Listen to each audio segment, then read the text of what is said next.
Allah subhanahu wa ta'ala has granted us all one more year to express and pay our tribute and condolences to our Holy Prophet Muhammad and his Ahlul Bayt on the sacrifice and the martyrdom of Imam al-Hussein alayhi salam. Salawat ala Muhammad wa ali Muhammad. Salli ala Muhammad wa ali Muhammad.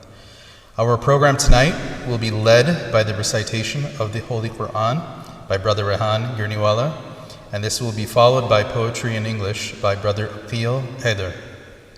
Tonight's Majlis will be addressed by Hujjat al-Islam, Sayyid Sulayman Hasan Abidi.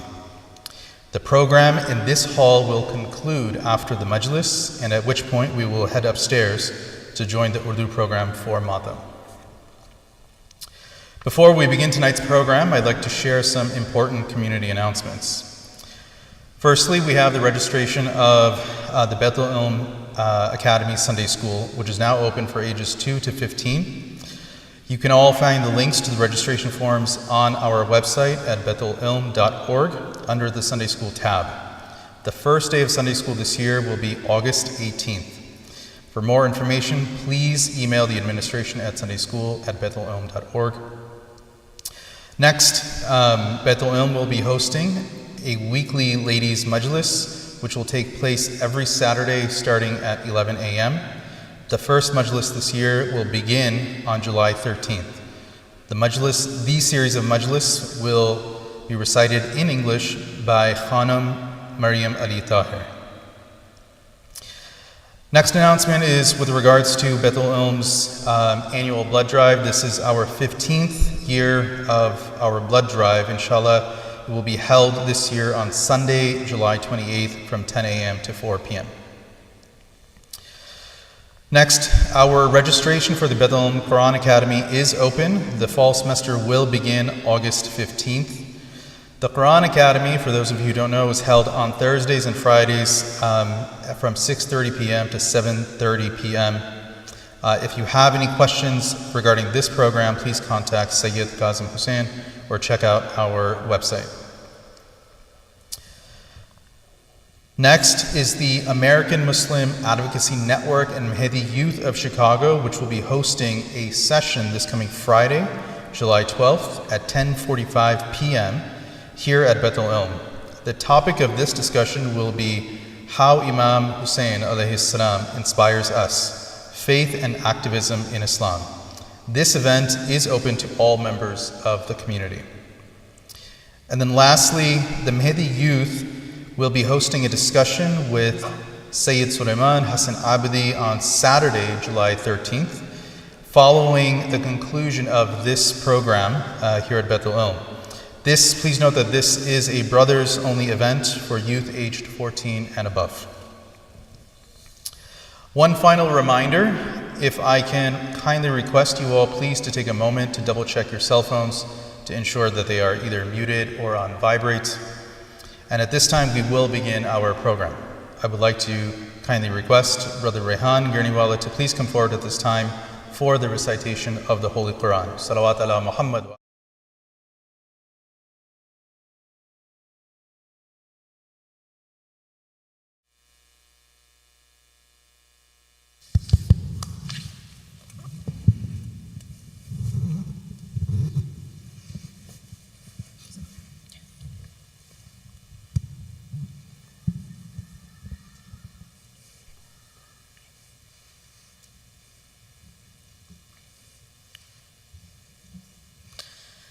أعوذ بالله من الشيطان الرجيم.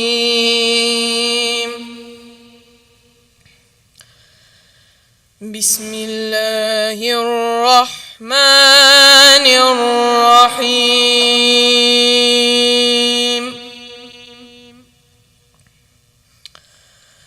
والضحى والليل إذا سجى ربك وما قلى وللآخرة خير لك من الأولى ولسوف يعطيك ربك فترضى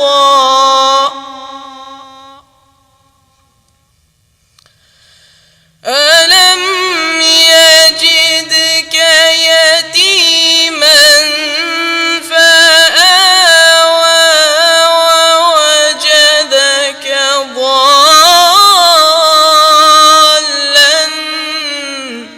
فهدى ووجدك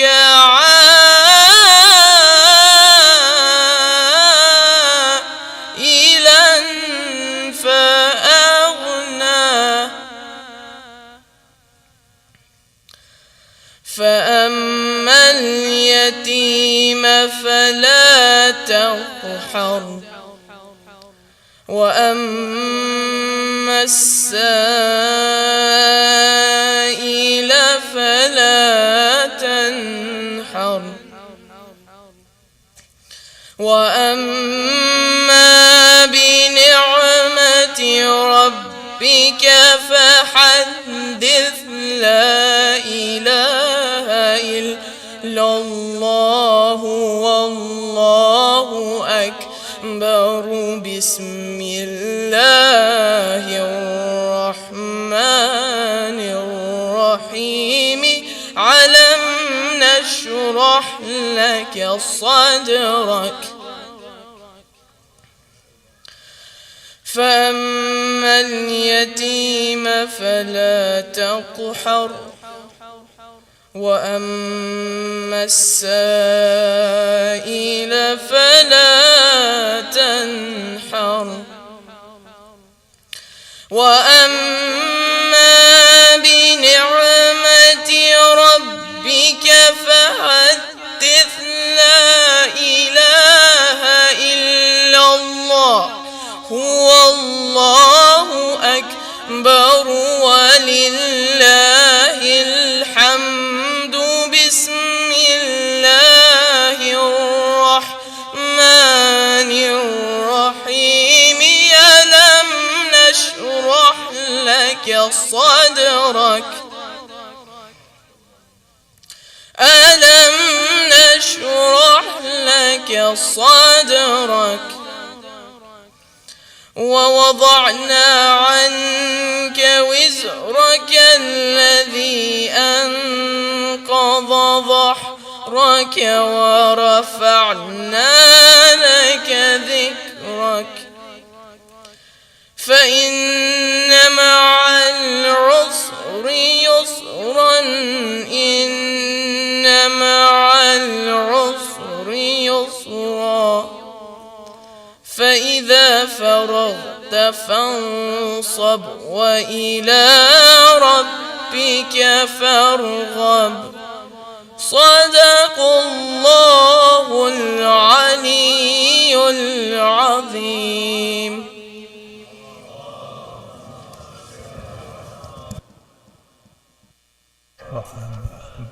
MashaAllah, MashaAllah, Rehan. For his Sehat and Salamti, for his parents, and for his teachers, let us all please recite aloud salawat. Salli ala Muhammad wa ali Muhammad. I would now like to request Brother Aqil Haydar to please come forward at this time for recitation of the English poetry.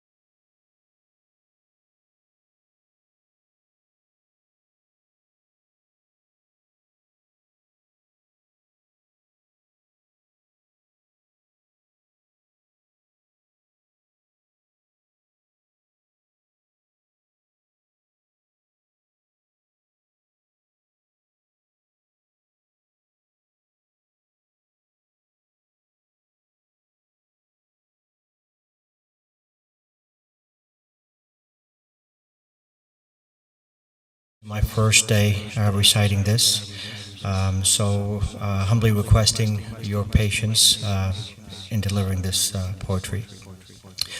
Par Muhammad wa ali Muhammad salawat.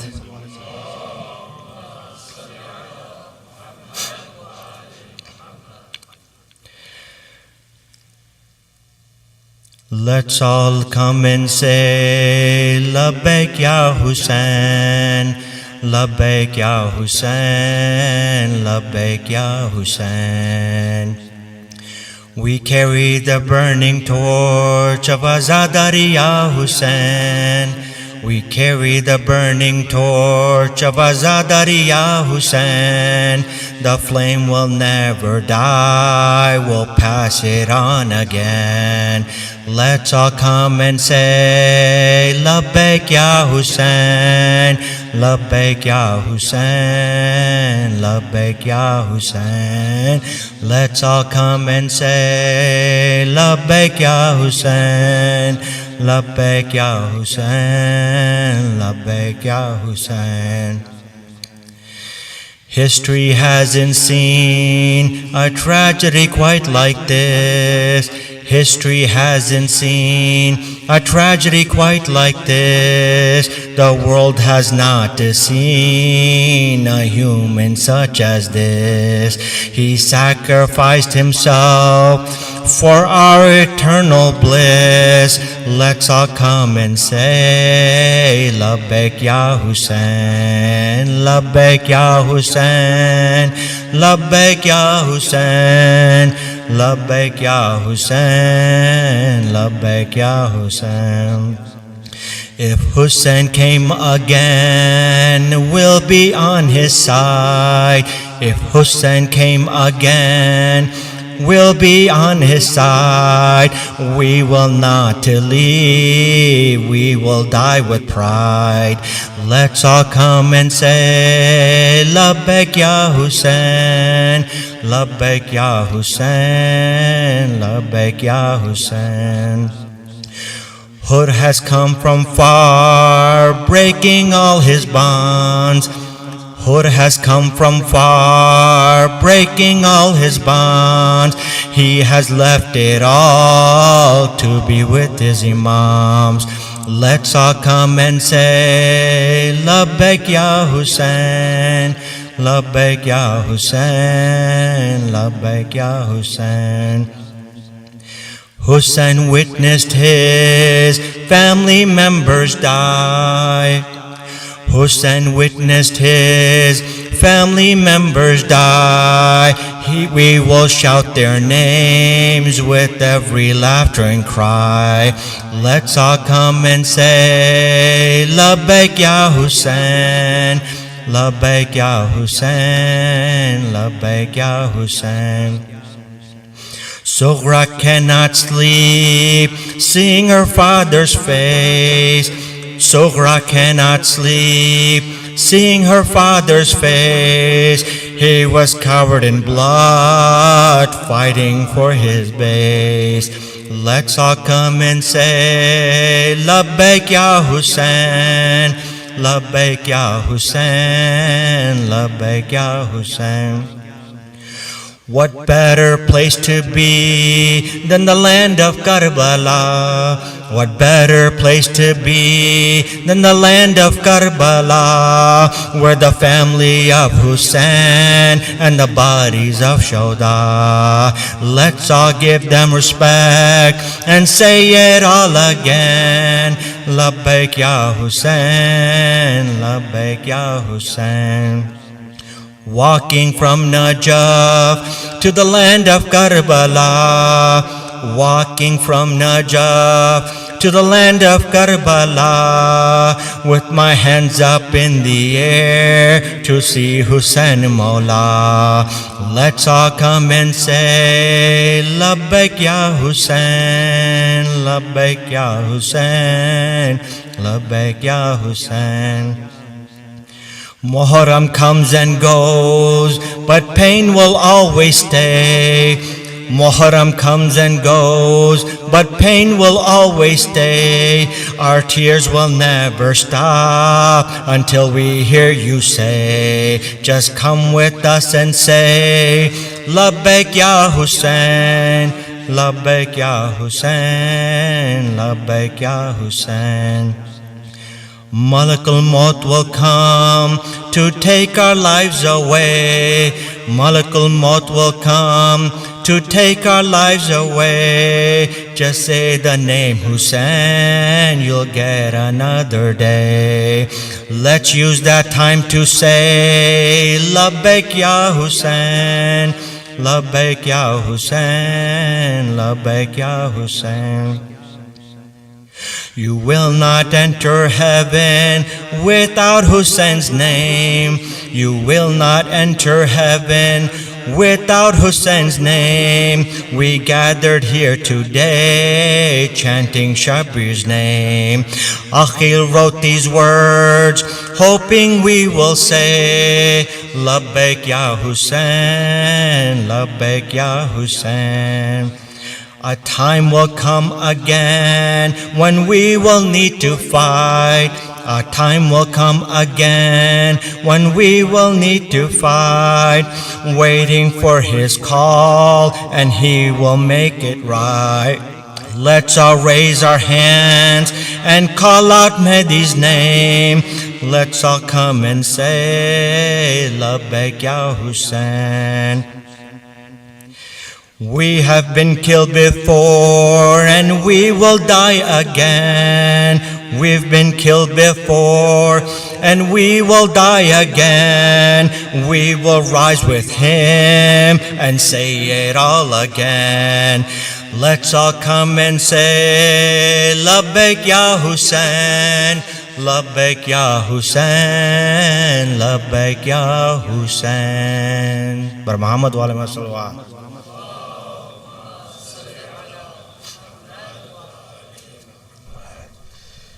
Jazakallah, Brother Akhil Haider, for his sehat and salamati. Let us all recite aloud salawat.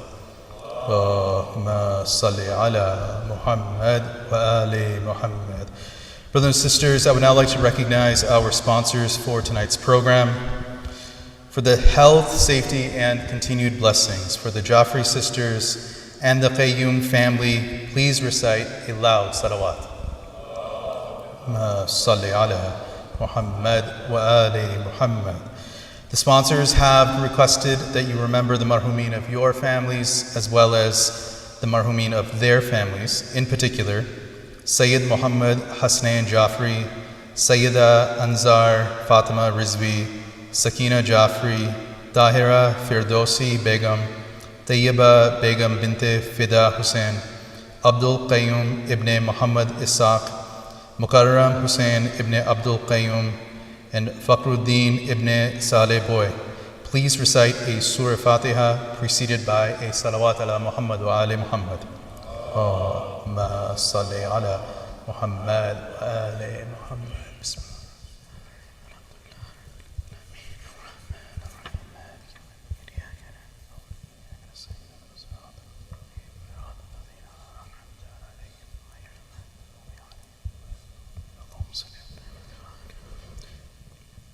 As a final reminder, following tonight's Majlis, those that are staying for Matam, you are requested to make your way quietly to the masjid upstairs. Those who are planning to leave, we ask that you please drive slowly to ensure maximum safety in the parking lot. And once again, please double check your cell phones to make sure that they are on mute or vibrate. It is now time for us to begin tonight's Majlis. It is my absolute honor and privilege to kindly request Hujjatul Islam, Sayyid Sulayman Hasan Abidi, to please come to the minbar at this time. Let us please stand up and welcome him with a loud salawat.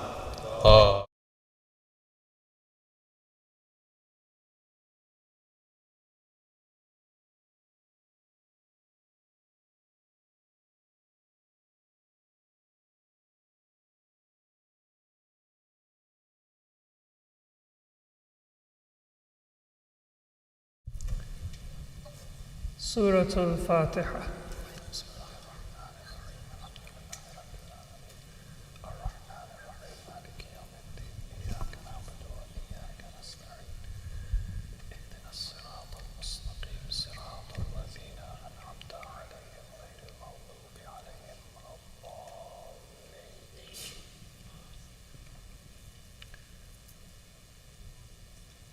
أعوذ بالله من الشيطان الرجيم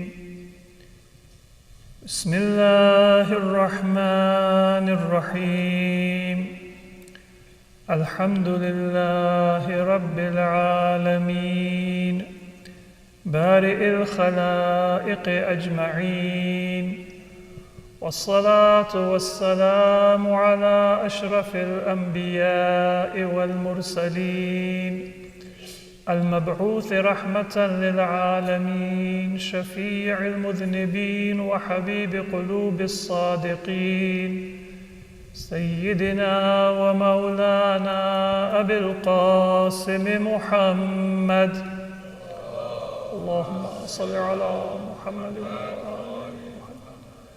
وعلى أهل بيته الطيبين الطاهرين ولعنة الله على أعدائهم إلى قيام يوم الدين رب اشرح لي صدري ويسر لي أمري واحلل عقدة من لساني يفقه قولي أما بعد فقد قال الله عز وجل في القرآن المجيد بسم الله الرحمن الرحيم أحسب الناس أن يتركوا أن يقولوا آمنا وهم لا يفتنون ولقد فتنا الذين من قبلهم فليعلمن الله الذين صدقوا وليعلمن الكاذبين صلوات على محمد وآل محمد.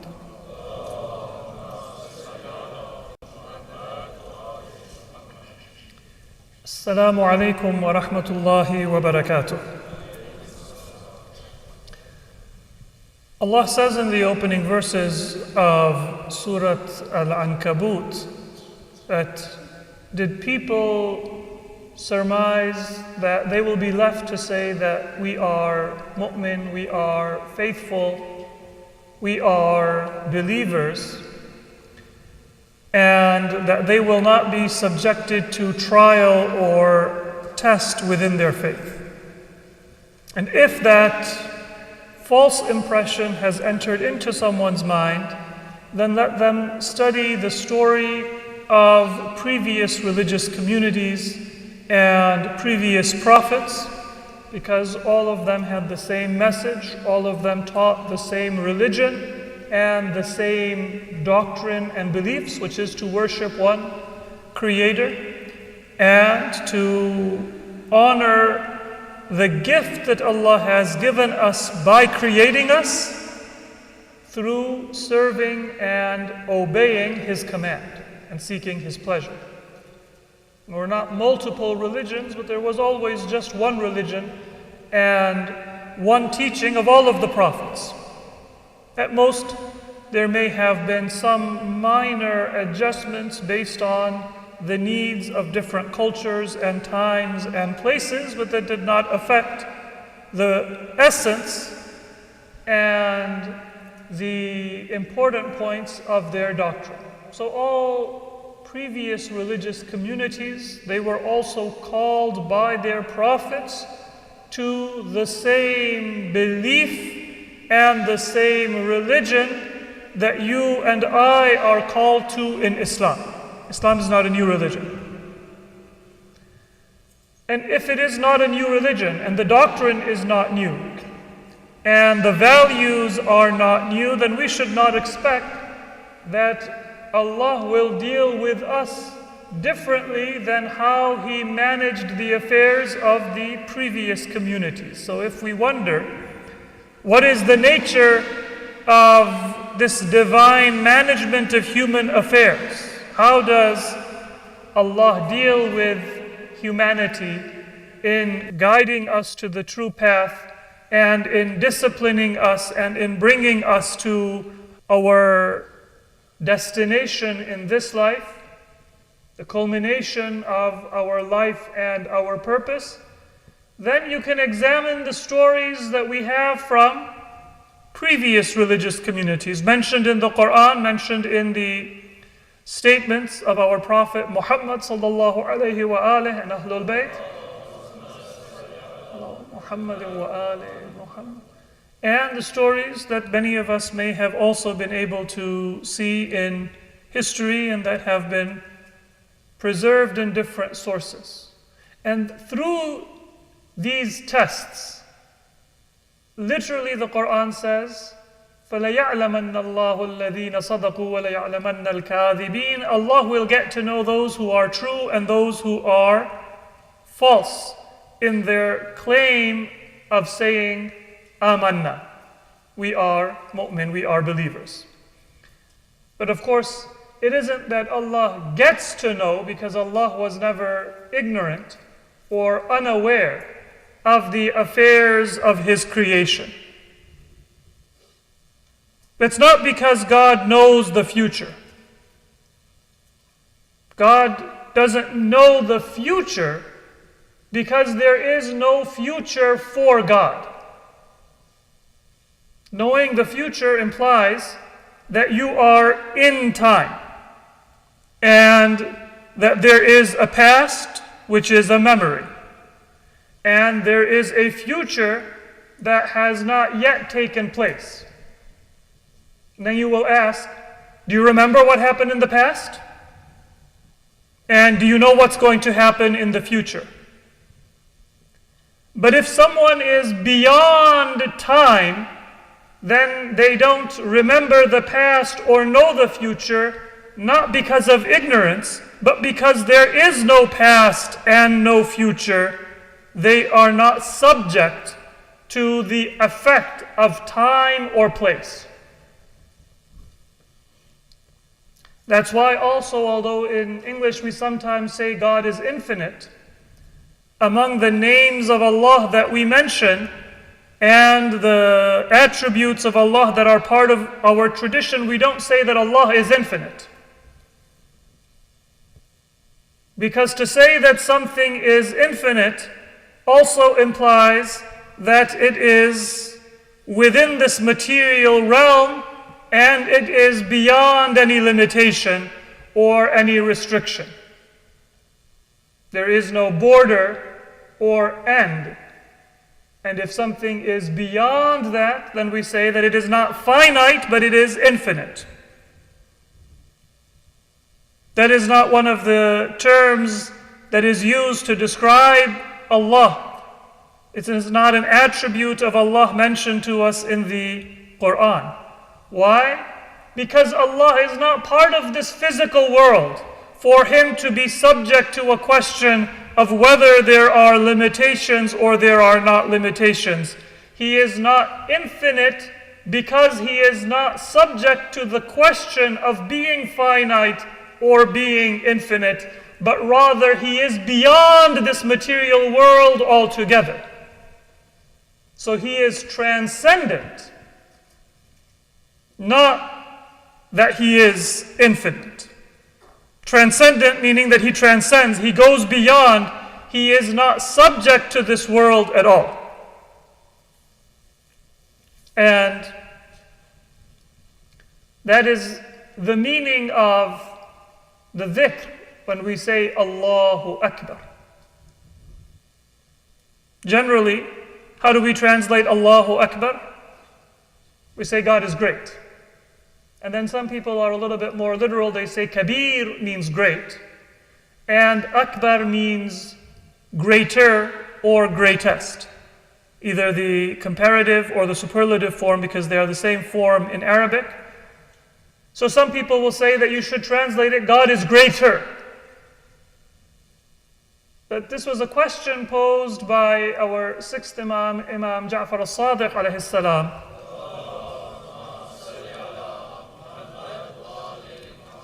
That if you are comparing God and saying He is greater, then what is He greater than? And the obvious answer that comes to people's mind is Allahu Akbaru min kulli shay. Allah is bigger than everything. Whatever you can imagine, God is bigger, greater. And the Imam says, no, that is actually to limit God. Because that is implying that there is a comparison. You know, I have a small house and a bigger house, and I will say this is bigger. Then I'll see a mansion and I'll say, wow, this is even bigger.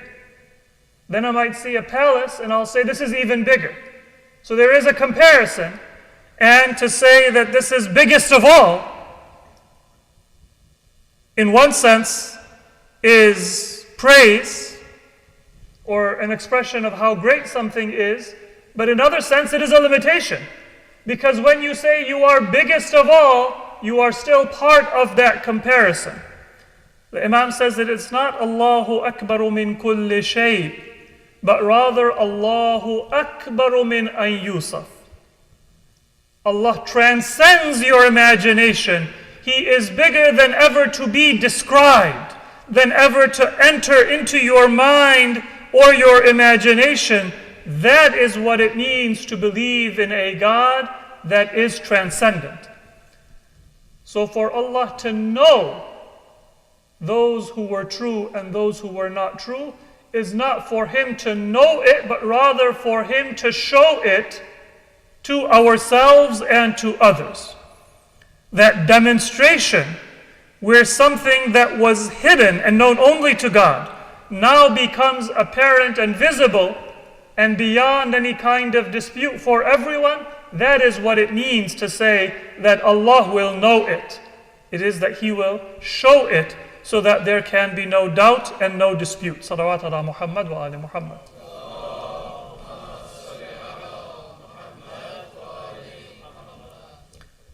Just to clarify, in case there is still any lingering confusion, what does it mean to say that Allah transcends? Think of if you were to write a story. When you write a story, then your plot might take you in different places. And your storyline might cover a period of weeks or years or maybe centuries, depending on what you are writing. There are works of fiction that are very detailed and intricate, and they will take you thousands of years over the history of Middle Earth or whatever fictional world that you are creating. But will you ever say about the author, do you remember the past? Or do you know the future? Now, the human author can forget what they wrote. But if they forget, it's not because there is a past and a future. The world is a figment of their imagination, that's just their human feeling. But there is no here and there, nor then and now, because that entire world is a product of their imagination. And because they are writing it, and they are the author, they can adjust something in the past after they have written a chapter about the future.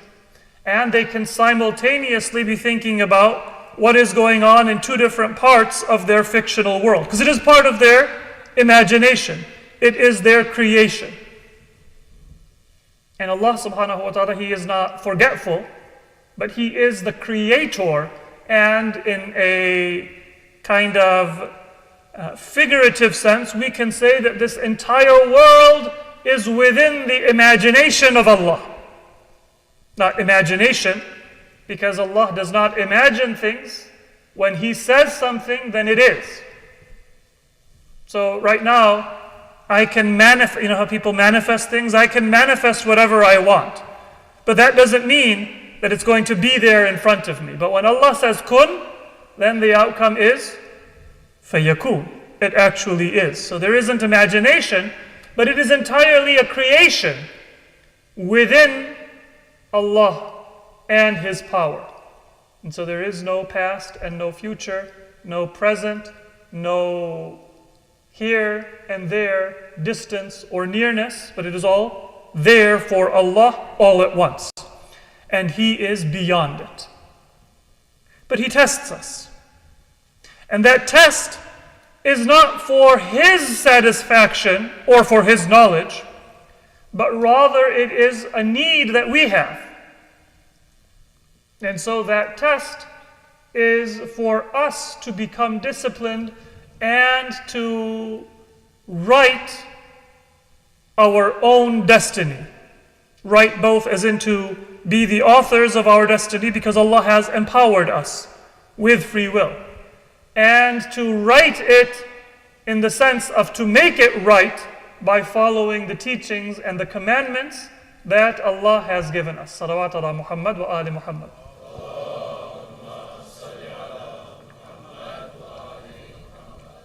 And this test is what is the nature of our existence. Every moment of our life is a test.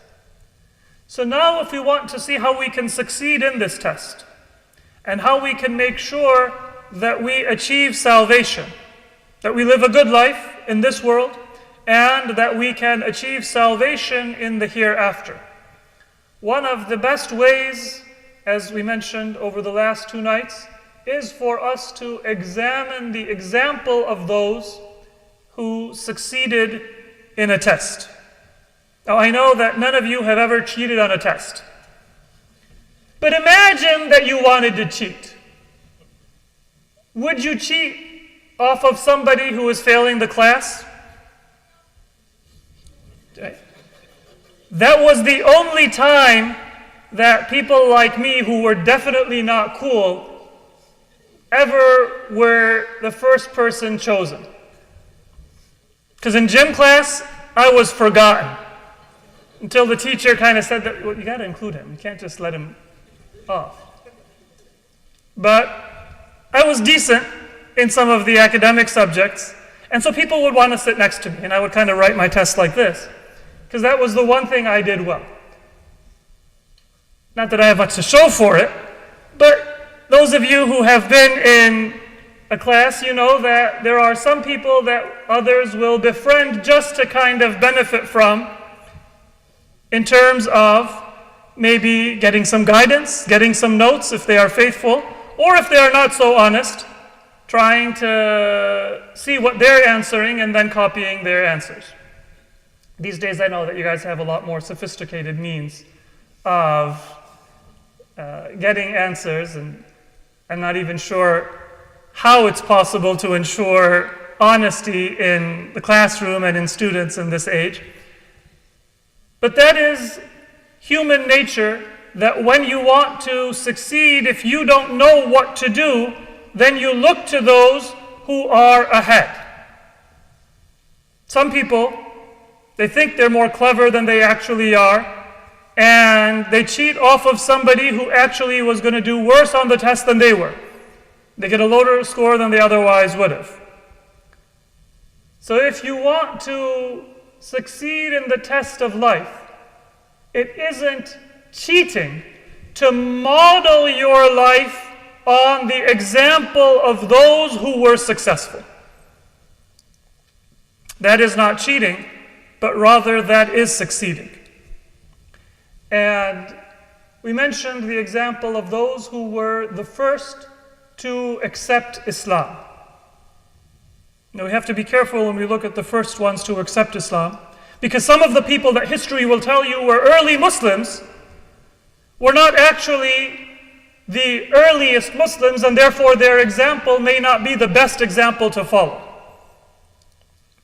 And then when we say accept Islam, we are not implying that those people were not Muslim before, because there were some who were the first to announce their Islam when the Prophet publicly began his mission, but they were Muslim, and they were worshippers of the one God, and they were receiving the guidance of our Prophet Muhammad even before that point, and before he had officially declared his prophetic mission. So for example, Imam Ali ibn Abi Talib alayhi salam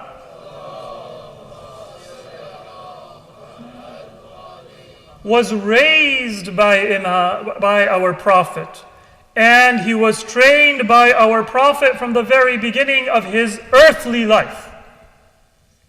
And as he himself describes in Nahjul Balagha, when our Prophet was appointed as a messenger, there was a shriek of disappointment that Shaitan let out, because he knew that now that final messenger had been appointed, and the light of that message was going to spread and inspire humanity, and that was the greatest disappointment for the purpose of Shaitan. That call, that wail or cry of disappointment, our Prophet heard it, but Imam Ali also heard it, because he was already a believer and a follower of the message and the religion of Prophet Muhammad sallallahu alaihi wa alihi. Salawat ala Muhammad wa ala. So, with those reminders in mind, we look at the earliest who announced their Islam or accept Islam in order to model our behavior. And if we are doing it to learn and not just to copy and pretend, then that is an honest way to develop the same sincerity that they demonstrated and that they had. There are three main attributes that we can glean from some of those early Muslims. Yesterday, we mentioned the example of Ja'far ibn Abi Talib, or Ja'far al-Tayyar. He was the older brother of Imam Ali, and he was one of those people who were the earliest Muslims. On the one hand, we can say that because he was raised in the household of Abu Talib and Fatima bint Asad, and he was very close to our Prophet, who was like a brother and was by genealogy a cousin, because our Prophet was also raised in the household of Abu Talib. So Ja'far and our Prophet, they would have been raised in the same household as brothers. Our Prophet called and considered Abu Talib his father. And our Prophet called and considered Fatima bint Asad his mother. They were the father and the mother of Ja'far al-Tayyar. So on the one hand, we might be able to say that Ja'far al-Tayyar also had accepted the Prophet and followed the Prophet and the religion of Ibrahim and Ismail even before Islam was announced. But from an apparent historical sense, what we can say is that he was among the very first to accept Islam. And in Ja'far al-Tayyar, we see one of the three attributes that made people an early adopter of Islam. And that is to have nobility of character. The hadith of our fifth Imam, Imam Muhammad al-Baqir alayhi salam, tells us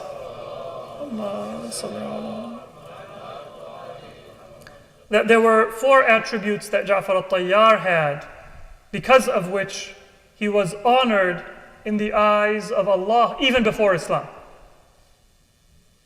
It wasn't the Prophet that came to him and said, you know what, God has revealed to me that this sin is prohibited. And then Ja'far al-Tayyar said, wait, can I have a couple more days? Don't tell me, I didn't hear, are you sure? And then eventually decide to adopt piety. One is that he avoided wine and intoxicants. Second is that he did not lie. Third is that he was modest and chaste. And the most important is that he did not worship idols or false gods. So these four attributes, they were present in Ja'far al-Tayyar even before he was formally invited to Islam and he formally accepted the religion. And those attributes are what make faith be natural to a human being. The Quran says in Surah Al-Ma'idah, إنما يريد الشيطان أن يوقع بينكم العداوة والبغضاء في الخمر والميسر ويصدكم عن ذكر الله وعن الصلاة فهل أنتم منتهون. Surah Al-Ma'idah, in the order of the revelation of the Quranic chapters, is one of the last chapters to be revealed. And according to some, the last chapter, or at least some verses of it, were revealed in the very final years and months of the Prophet's life. So even towards the end of the Prophet's life, Allah still has to remonstrate with Muslims and argue with them that this sinful behavior is something that you should avoid. It is shaitan that wishes to yuqi'a baynakumul adawata wal baghda. He wants to create animosity and hatred among you through wine, and gambling. You might see the fun side of those activities, but intoxicants and gambling, even if superficially and temporarily they may seem to be fun, they destroy the sincerity and love of a family and a society and the economy of an entire nation or community. There is animosity, and then animosity sometimes it is simply, competitiveness, or I lost, or I suspect you of maybe not playing fair, but then it results eventually in hatred. Adawa, animosity, and baghda, hatred. And the reason why shaitan wants you to get involved in these shallow and meaningless and damaging forms of entertainment is وَيَصُدَّكُمْ عَنْ ذِكْرِ اللَّهِ وَعَنِ الصَّلَاةِ. He doesn't want you to remember God, and He doesn't want you to pray. فَهَلْ أَنْتُمْ مُنْتَهُونَ. Will you finally give it up? So there were some Muslims who believed and followed the Prophet, and they prayed and they fasted, and there were Muslims who still kind of had a temptation towards sinful behavior, whether it be wine or whether it be gambling.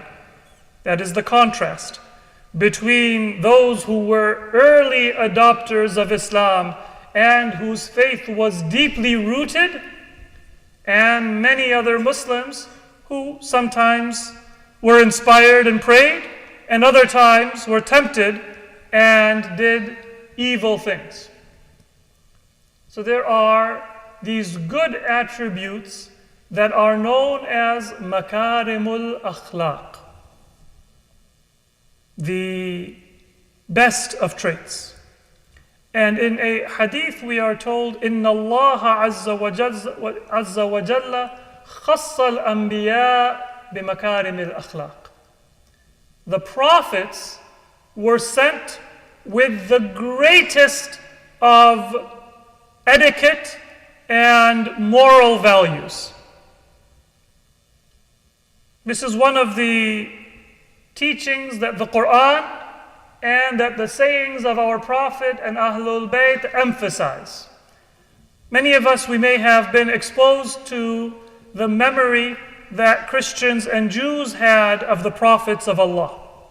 Whether you may have read, for example, the Hebrew Bible, or even the New Testament and some of the words that are attributed to Prophet Isa alayhi salam that we cannot accept, where he may have been harsh, for example, to his mother, Maryam, may Allah's peace and blessings be upon her, or the stories that are attributed in the Bible to the previous prophets that are not reflective of the pinnacle of human character and morals. And then in our society, you sometimes also find that reflected in fiction, and so there are movies that depict some of the stories of the Bible, Prophet Nuh alayhi salam, Prophet Musa alayhi salam, and those depictions, even if they are fictionalized, but even those parts that are based on scripture or based on the reception of the prophets in Jewish and Christian society, culture, and tradition, they don't reflect the greatest of character traits. But in Islam, it is our belief that those prophets were not chosen because they were from a blessed bloodline. There is no cursed bloodline. There is no blessed bloodline. There is no one who is a child of God, neither Prophet Adam, nor Prophet Isa, Prophet Jesus, peace be upon all of the messengers of Allah. It wasn't because Allah had chosen Bani Israel that He selected prophets from among them, but rather because those prophets who were selected were the very best of God's creation. And because they were at the pinnacle of human character and elevated morals and values, through the grace and the instruction and the guidance of Allah Himself, He chose them to be His messengers and His guides and role models for all of humanity.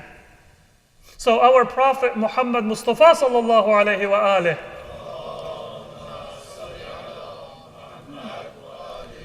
as the greatest messenger, was at the very pinnacle of human character, but that is also true of all of the previous messengers.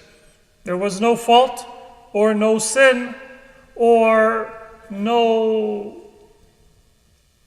deficiency in the character of any of God's messengers. And those stories attributed to Prophet Sulayman or Prophet Musa or Prophet Nuh or any of the other messengers, they are not accurate in the teaching of the Quran and in the teaching of our Prophet and Ahlul Bayt.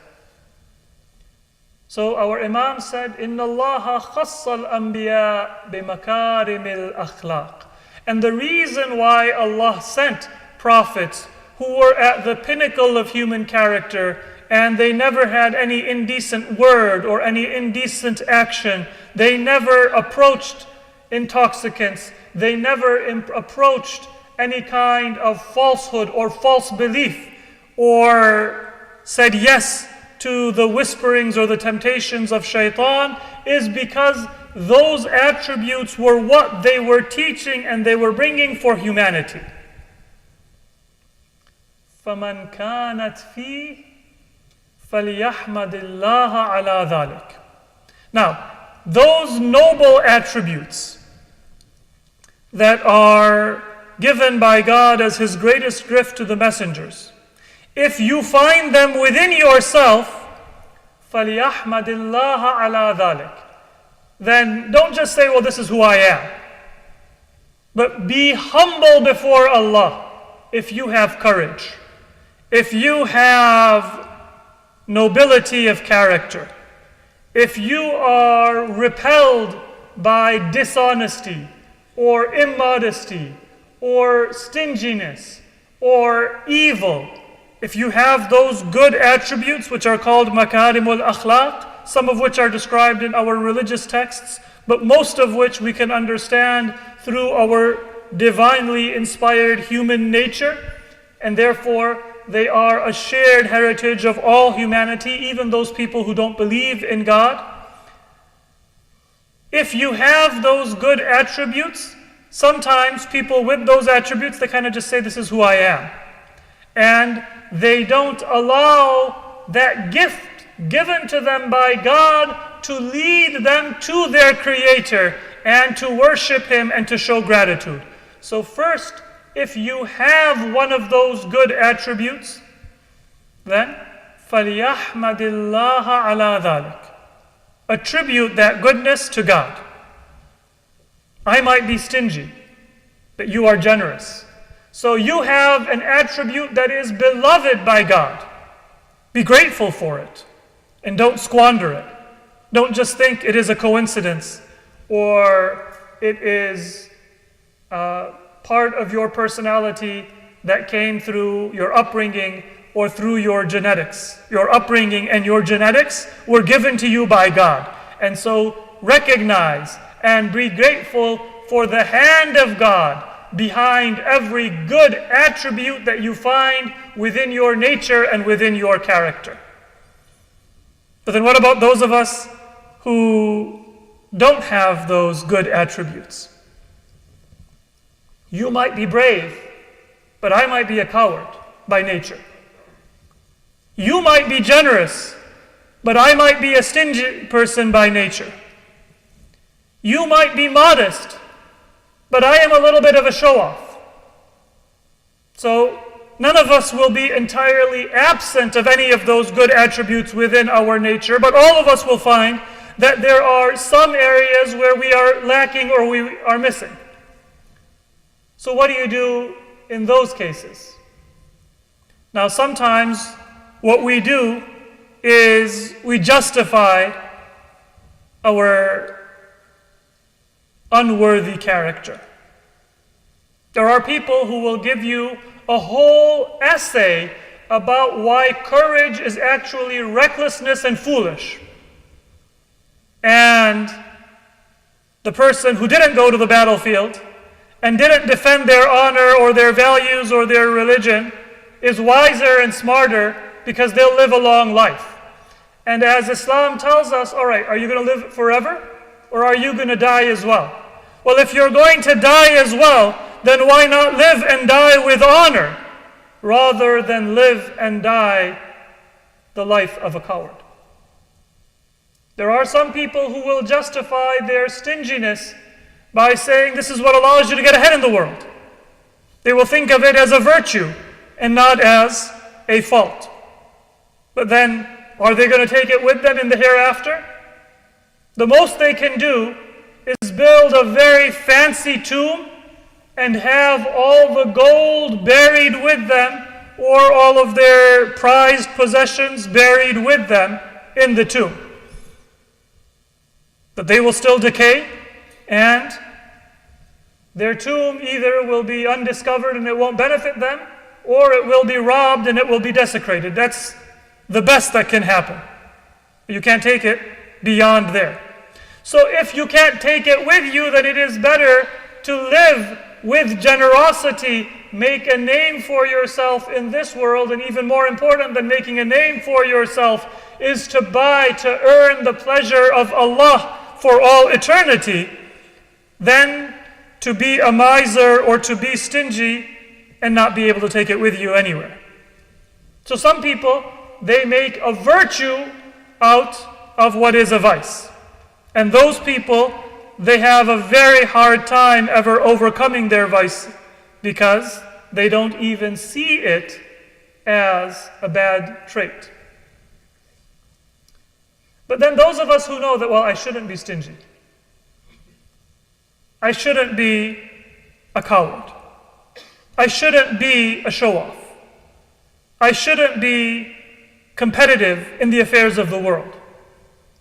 I shouldn't be arrogant. I recognize that it is a bad trait. I might not know how to change. And the best that I might manage is that I kind of look at people and I try to see what they do and I pretend.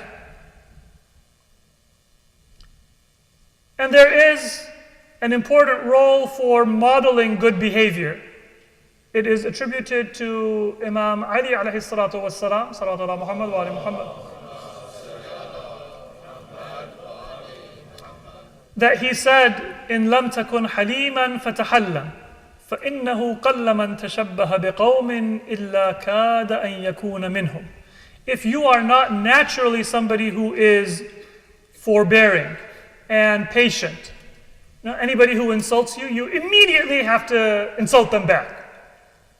Whenever there is a fight, you escalate it. Maybe an elder, a teacher, a parent says something a little harsh. And maybe that was a weak moment that they had. But rather than take a breath and diffuse the situation, you yell right back at your mother or at your father, or you answer sarcastically. So Imam Ali says, if it's not natural for you to be humble and forbearing and to have that good attribute, if in lam takun haliman fatahallam, act it. Because if you act it, then eventually it will become second nature. And this is the way that good attributes, they can be absorbed into our soul from our body. That is a gradual absorption of good attributes that comes from the outside inward. There is a role for that. But that comes second. The first is to get the source of that good attribute from within your soul. Don't just imitate those who have good attributes, because that might never become your nature. It might always be something that is a little bit of a misfit within your character. فَمَنْ كَانَتْ فِيهِ فَلْيَحْمَدِ اللَّهَ عَلَى ذَلِكَ. If you have those makarim al-akhlaq within you by nature, then attribute it to God and see the hand of God and praise Him and be grateful for Him because He is the one that gave it to you. وَمَنْ لَمْ يَتَّكُنْ فِيهِ. And if you don't have those attributes within you, فَلْيَتَضَرَّعْ إِلَى اللَّهِ وَلْيَسْأَلْهُ إِيَّاهَا. Then the way that you start from within is that you adopt humility before God. فَلْيَتَضَرَّعْ إِلَى اللَّهِ وَلْيَسْأَلْهُ إِيَّاهَا. And ask God to give you those good attributes. You can't plant seeds on concrete. Even if you water and you give sun, but there is no fertile soil for that plant to take root and to grow and to bear fruit. The fertile soil that will allow your imitating or modeling good behavior to take root and become part of you, if it's second nature, then that is a gift that Allah has given you to recognize Him and to come closer to Him. But if you see that I have a bad attribute, you know what? I'm a little lazy with my prayer. You know what? I am a little quick to get angry and I don't have patience. I don't see that I have that motivation to be pious and to excel within me. If I find that one of these attributes of nobility is missing within me, then before you go and you start to model your good behavior and try to adopt the outward attribute, look within and develop humility. فَلْيَتَضَرَّعْ إِلَى اللَّهِ. And then ask Allah, وَلْيَسْأَلْهُ إِيَّاهَا. Oh Allah, give me this attribute. And through humility and through seeking from Allah, the fertile soil of your soul will become receptive. Then when you adopt that good attribute, it will take root and it will become your own nature. Salawat ala Muhammad wa ali Muhammad.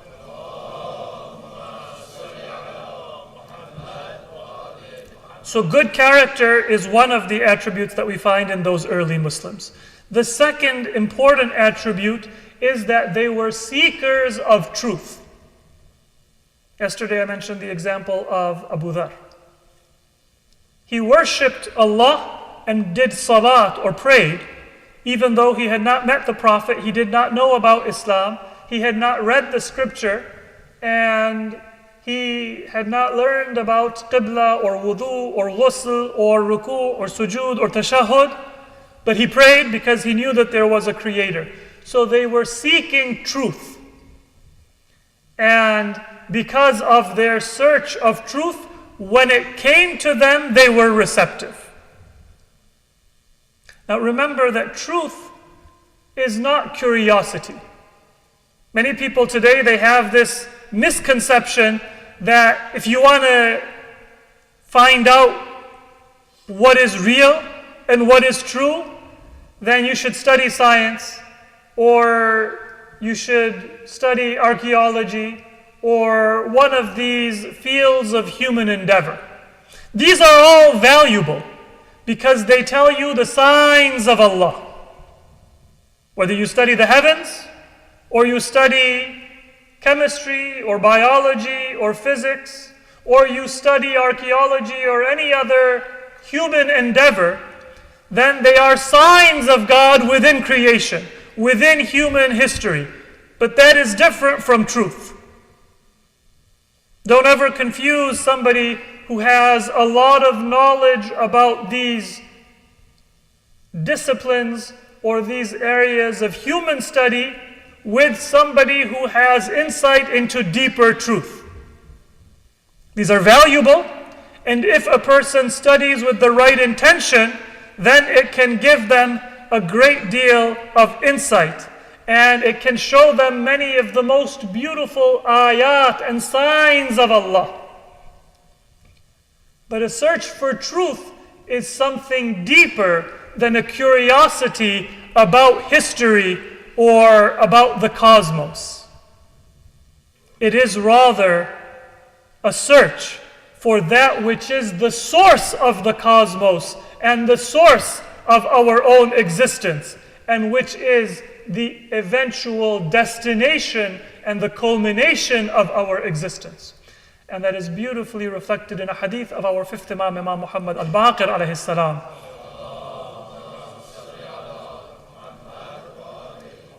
كل شيء يجره الإقرار والتسليم فهو الإيمان وكل شيء يجره الإنكار والجحود فهو الكفر. What is the actual essence of Iman or faith and kufr or unbelief?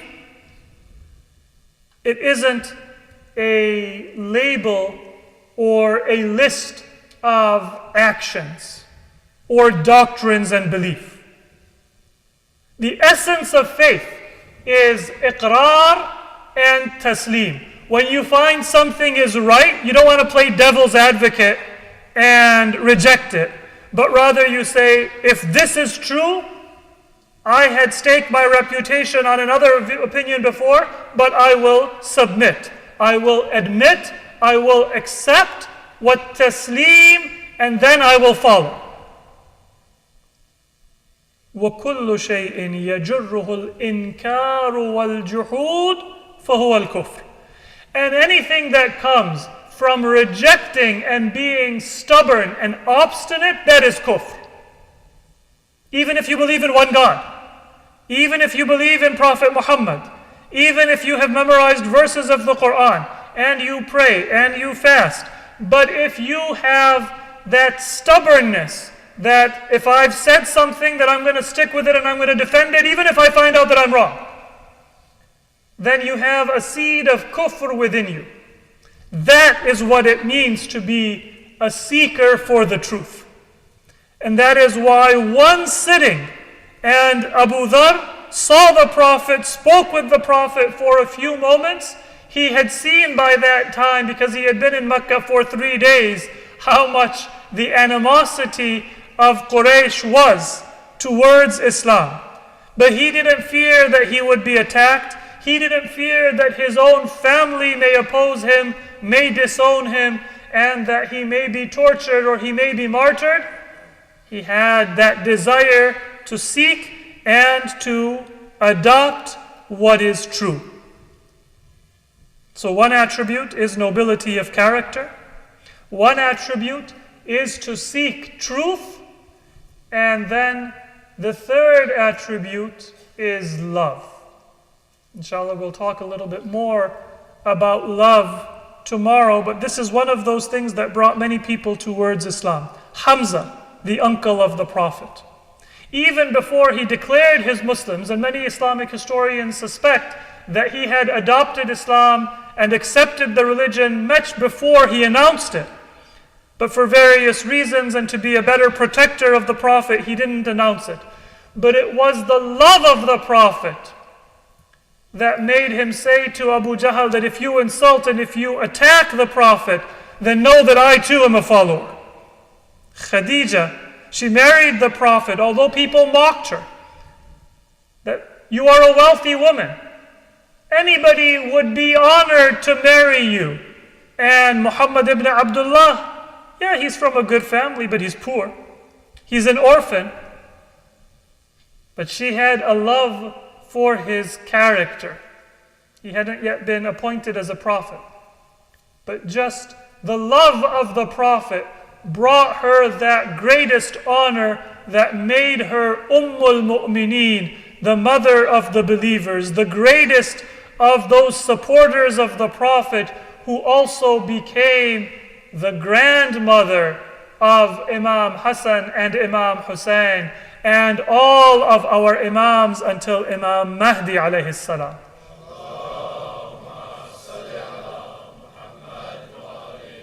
Zayd ibn Haritha, the adopted son of the Prophet, he also entered Islam and was honored to be one of the first Muslims because of the love of the Prophet. So love is the third attribute. Seeking the truth, nobility of character, and love for those who are worthy of love, for the sake of Allah. These are three attributes that allow a person to be a very early adopter of what is true and not to fall prey to temptation. Today, let us remember the very first martyr of Karbala, in whom we see these three attributes coming together. Nobility of character, such that Imam Hussein said, "He is my representative to the people of Kufa." A search for the truth, such that even when he was surrounded and he knew that he would not survive, his only concern was how to fulfill his covenant with Imam Hussein and with the truth. And such love that when he was taken to the roof of the governor's mansion to be martyred, he turned his head towards Hijaz, where he knew his Imam was marching towards Kufa, and gave him his final farewell. That love that filled his heart, that he forgot his own martyrdom. That was the character of that first martyr of Karbala, who was Muslim ibn Aqil. But he didn't die in Karbala. He was an ambassador, and he was sent by Imam Hussein to the people of Kufa. And so resolute was he that in that city which had been ruled by Muawiyah and then Yazid for the past 20 years, Muslim ibn Aqil gathered thousands of people who pledged allegiance to Imam Hussein. But Yazid found out through his spies, and then through bribery and through coercion, he began to turn the city against Muslim, until a time came very soon, very close to the days of Hajj, when many people, they held back from Muslim out of fear or out of a worry for their own well-being. It is said that when the former host of Muslim, Hani ibn Urwa, was arrested by Ibn Ziyad, then Muslim was compelled to rise up against the governor of Kufa. He called his followers, and only a few hundred answered the call. But Muslim, he led those hundreds of loyal followers with courage until the evening came. And Ibn Ziyad sent people to try to discourage them. So when the evening prayer was completed, Muslim had only 10 people left with him. And then it is said that when the night prayer, Isha, was completed, Muslim was alone now in a city that had turned against him and was under the control of the most tyrannical governor, Ubaydullah ibn Ziyad. Muslim was alone. He didn't know where to turn. He had no refuge. And so he began to wander the alleys of Kufa until he came upon one simple house where an old woman was standing at the door and not having anywhere else to go. Muslim came to that woman. He said that you seem to be a pious lady. I have been alone for a long time. Would you give me some water to drink? That lady named Taw'a brought Muslim water, and then having drunk the water, he sat down outside of her door. She said that, "O stranger, this is not a safe time in Kufa. Ibn Ziyad has sent spies to arrest Muslim ibn Aqil. Go back to your family, for you are not safe here." And he said to her that if I have no family in this city, then where should I go? Now something stirred in her heart. She said, "Who are you?" He said, "I am a stranger. I have come from Medina." She said, "Where in Medina?" He said, "I have come from the neighborhood of Banu Hashim." She said, "Which part of that family are you from?" He said, "I am Muslim ibn Aqil." the ambassador of my master, my Imam Hussein. He sent me here, but the people of Kufa abandoned me, and I do not know how I can now fulfill the promise that I made to my leader to bring support to him from this city. Ta'a was one woman, but she said to Muslim, come into my house. I have no weapons to defend you. I have no army. But so long as I am here, my house will be your sanctuary. She gave him a place to sleep and some food to eat. He didn't touch the food and spent that night in worship until as the night drew to a close, he heard that the soldiers of Ubaydullah ibn Ziyad were coming in search of him. Before they even approached the house of Ta'a, he dressed in his armor and brought his sword before him and bid farewell to Ta'a. She said that you are my guest. My house is your sanctuary. Why do you leave? You are safer here than anywhere else in Kufa. He said that you have honored me by being my host. I will not bring the battle to your home. Muslim left, and Muhammad ibn Ash'as now with 300 armed men came to arrest Muslim. Muslim alone did battle, but there were 300 against one. They offered him safety, and he repudiated their safety until Muhammad ibn Ash'as called for reinforcements, and he appointed people to go on the roofs, and they threw flaming bricks at Muslim and attacked him from all sides and from the roofs of the neighboring houses. Finally, a time came when his sword was taken from him, his hands were tied, and he was arrested, wounded, bleeding, thirsty, with no weapon by his side. He was brought into the presence of Ubaydullah ibn Ziyad, but he didn't greet him as his leader. One of the guards said that greet the commander of the city, and Muslim with his courage and love said that he is not my commander. My commander is Hussein ibn Ali. Ibn Ziyad said that it does not matter what you say, for you will be killed. You cannot be saved. And it is said that for a moment, Muslim, he shed tears. Ubaydullah mocked him and said that a person who had the goal that you had should not now be regretful if they are facing death. Muslim says that it is not my death that I have any fear of, but rather that I wrote a letter to my Imam that the city of Kufa is waiting for him. I fear not my own death, but I fear that my Imam is coming, and I will not be able to bring him the reinforcements and the support that I promised him.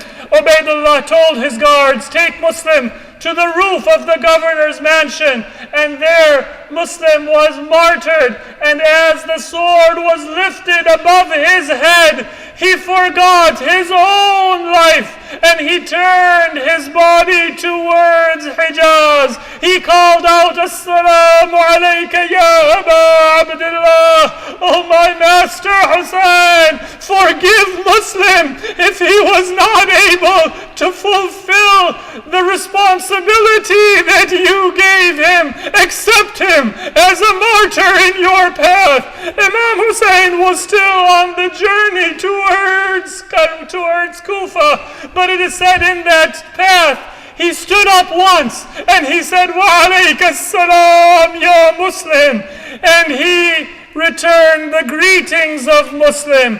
This was the connection of two souls that the first martyr of Karbala offered his sacrifice. And Imam Hussein, although he was hundreds of kilometers away, he returned the greeting and he accepted Muslim among the martyrs. Inna lillahi wa inna ilayhi raji'un. Oh Allah, grant us those attributes of love for the Prophet and for the family of the Prophet, and for noble attributes and a love for the truth, so that we can recognize the truth and we can follow it without any stubbornness, without any hesitation. Oh Allah, grant us the obedience and the company and the intercession of Muhammad wa ali Muhammad in this life and in the hereafter, and grant us their company for all eternity. Sallu ala Muhammad wa ali Muhammad.